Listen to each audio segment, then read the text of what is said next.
నువ్వు లవ్ చేయడం తప్పు కాదు, ఆ ఊరు అమ్మాయిని ఎందుకు లవ్ చేస్తున్నావు? ఎందుకని అలా మాట్లాడుతున్నావు? ఆ ఊర్లో జరిగిన అవమానాలు, అన్ని చేసిన త్యాగాల గురించి తెలిసి కూడా ఇలా చేయడం తప్పురా. నాకు అవన్నీ గుర్తున్నాయి. ఆ అమ్మాయి వేరు, ఆ ఊరు వేరనియా. వేరే అంటే తను కూడా అందరు అమ్మాయిలే కదరా. అమ్మ ప్రేమ ఎలా ఉంటుందో తెలియదు కానీ అమ్మ లేని లోటు తనలోనే చూసుకున్నాననియా.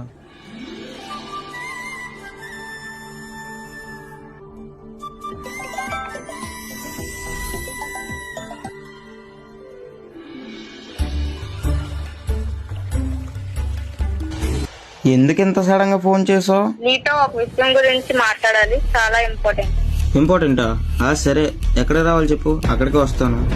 లేదు, నన్ను ఇంట్లో నుంచి బయటకు పంపించడం లేదు, ఫోన్ లోనే చెప్తా. అవునా? ఏమైందని ఇంట్లో నుంచి బయటకు పంపించట్లేదు? ఊర్లో తంత్ర ప్రయోగం జరుగుతుందిరా, చాలా మంది చనిపోయారు.